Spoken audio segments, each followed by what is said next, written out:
Hello, friends. Father Daniel here joining you as we break open the Word for another Sunday Sabbath, another Resurrection Day, especially now during this Easter season. And now during the Sabbath reflections, what we usually do is just look at the Gospel, and a very powerful one today during this Easter season, as we hear twice in the readings, both in that first reading from the Acts of the Apostles and in the Gospel by Jesus himself, that we are called to be witnesses of the resurrection. Now, when you and I usually think of the word witness, we think of a courtroom scene. We think of a person who has been designated by what they saw or what they heard to relay a message. And that's fine. Certainly, that's part of what it is. That we have experienced the resurrection in our lives, or we wouldn't have the faith we do. Maybe we weren't there in that upper room where he showed the apostles his hands and his side and his feet. Nevertheless, we know for a fact that Jesus rose from the dead because he has risen within us in our baptism, in moments of brokenness in the world, as we've seen that side of humanity that keeps us from becoming who God intended us to be, and yet we're still advancing ahead. We've overcome those things through a God that we believe in who has risen from the dead. But friends, to be a witness of that, of course, being such good news, such rich news, is to be able to share that with others. Unlike the witnesses in a courtroom, the information, and of course it's much more than information, that we're called to share is divorced from a witness. You know what I mean? It's just a message they share. They're just reporting what they've seen. They have no tie to it. They have no emotional investment in it whatsoever. But we have been witnesses of something God has shown us, intentionally shown us, given us as a sign of hope for our own life and for our death.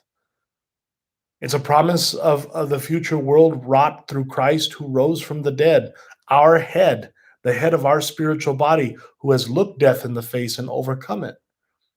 And the question we can ask ourselves in all of this is, are we true witnesses of Christ?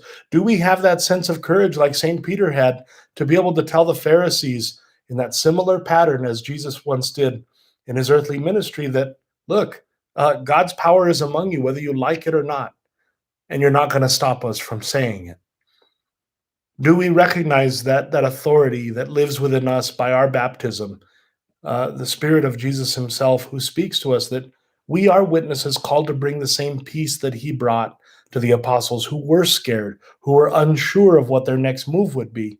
Do we recognize that by the wounds we've seen God work through in our lives, our own passions, our own times where he's brought us back to life, where he spoke light into dark places, that we are called to share that great news like any great news we would share that means so much to us, be it a new job opportunity or a promotion or perhaps a new child or an addition to a family.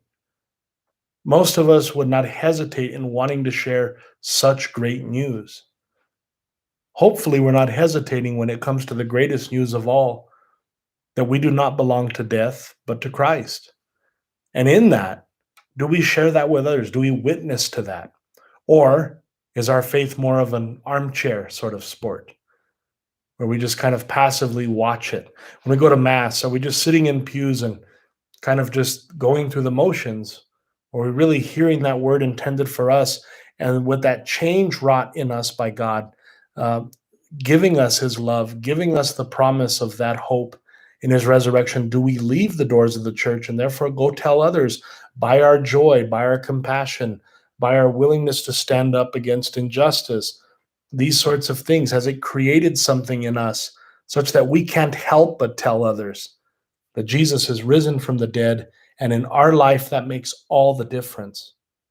Or are we silent about it? Hopefully not, because you and I are called to be witnesses of the resurrection. And that is a very powerful message to relay, but it's an even more powerful message to experience and radiate towards others. And hopefully we're doing that, friends. Hopefully we've had that so as to be a bright, shining lamp of this great news in the world. God bless you. I do hope you're having a wonderful Sunday with whomever, your loved ones, as you celebrate the resurrection, throughout the glory of this Easter season. And of course, speaking of woundedness and being imperfect in that sense, your pastor forgot to record the 11 a.m. Mass in his haste. And so please forgive me for that. One of the reasons I'm recording this late, just to be able to make sure you have that sense of what the Word is telling us. And so if you haven't today, on this beautiful day, take time to go through the readings and see how God is calling you to be a witness.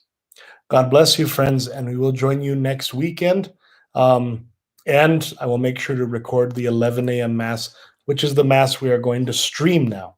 Excuse me, not record, stream. We'll be doing that from here on out. Okay, right here on our YouTube channel where you can view it and with your family pray and still remember that you belong to His church and to His promise of new life. God bless you all. Take care.